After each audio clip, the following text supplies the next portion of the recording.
नमस्ते। पाप मोचनी एकादशी व्रत कथा एवं महात्म। धर्मराज युधिष्ठिर कहने लगे कि महाराज, आपने फाल्गुन शुक्ल एकादशी का महात्म बतलाया। अब कृपा करके यह बताइए कि चैत्र कृष्ण एकादशी का क्या नाम है, इसमें कौन से देवता की पूजा की जाती है और इसकी विधि क्या है। कृष्ण भगवान कहने लगे कि हे राजन, यही प्रश्न एक समय राजा मांधाता ने लोमश ऋषि से किया था और जो कुछ उन्होंने उत्तर दिया था सो वही मैं तुमसे कहता हूँ। लोमश ऋषि कहने लगे, राजन, इस एकादशी का नाम पाप मोचनी एकादशी है। अब मैं इसकी कथा कहता हूँ, सुनो। प्राचीन समय में कुबेर का चैत्र रथ नाम का एक वन था। उसमें गंधर्वों की कन्याएं किन्नरों के साथ विहार करती थी।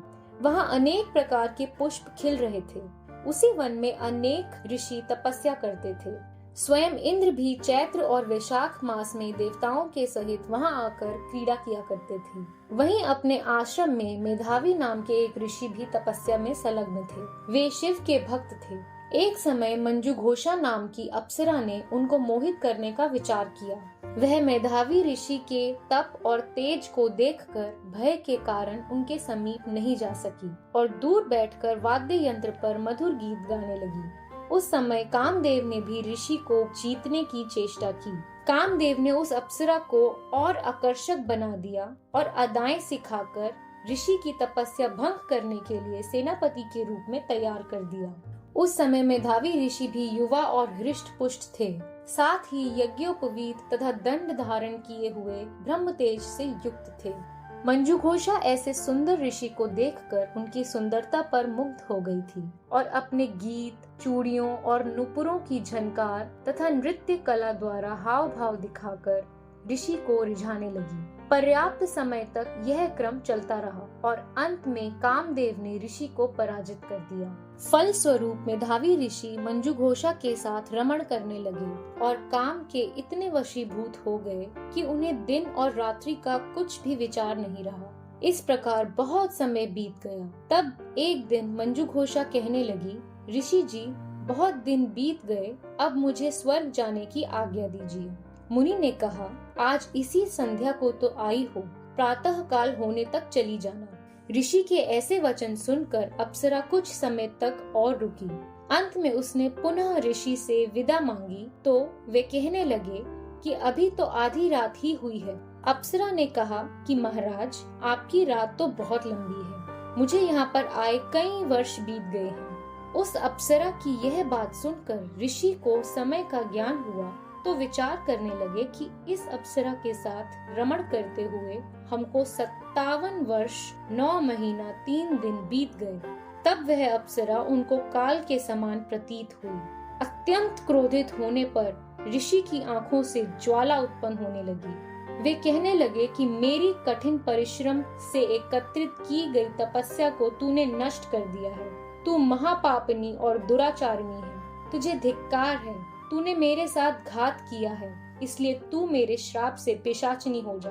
ऋषि के श्राप से मंजुघोषा तत्क्षण पिशाचिनी हो गई और भयभीत होकर ऋषि से प्रार्थना करने लगी कि महाराज, इस श्राप का किस प्रकार निवारण होगा। अप्सरा के ऐसे दीन वचन सुनकर ऋषि बोले, हे दुष्टे, यद्यपि तूने मेरा बहुत अनिष्ट किया है, परंतु फिर भी मैं तुझे श्राप से छूटने का उपाय बतलाता हूँ। चैत्र मास के कृष्ण पक्ष की एकादशी का नाम पाप मोचनी एकादशी है और यह सब प्रकार के पापों का नाश करने वाली है। उसका व्रत करने से तू पिशाच योनि से मुक्त हो जाएगी। ऐसा कहकर मेधावी ऋषि अपने पिता च्यवन ऋषि के आश्रम में चले गए। मेधावी को देखकर च्यवन ऋषि कहने लगे कि अरे पुत्र, तूने ऐसा क्या किया जिससे तेरा सारा पुण्य क्षीण हो गया। मेधावी कहने लगे कि पिताजी, मैंने अप्सरा के साथ रमण करके घोर पाप किया है। अब आप इस पाप से छूटने का प्रायश्चित मुझे बतलाइए। तब च्यवन ऋषि बोले, हे पुत्र, चैत्र मास के कृष्ण पक्ष की पाप मोचनी एकादशी का व्रत करने से सब पापों का नाश होता है, इसलिए तुम इस व्रत को करो। पिता की आज्ञा पाकर मेधावी ऋषि ने भी इस व्रत को किया, जिससे उनके सब पाप नष्ट हो गए और वे पवित्र हो गए। उधर मंजुघोषा भी व्रत के प्रभाव से पिशाच योनि से छूटकर दिव्य देह धारण करके स्वर्ग को चली गई। लोमश ऋषि कहने लगे कि हे राजन, पाप मोचनी एकादशी के व्रत को करने से सब पाप नष्ट हो जाते हैं। इस कथा को पढ़ने या सुनने से 1000 गोदान का फल प्राप्त होता है तथा व्रत से ब्रह्म हत्या, गर्भपात, बाल हत्या, सुरापन, स्त्री से प्रसंग आदि सब पाप नष्ट हो जाते हैं। इति श्री पाप मोचनी एकादशी व्रत कथा संपूर्ण। धन्यवाद।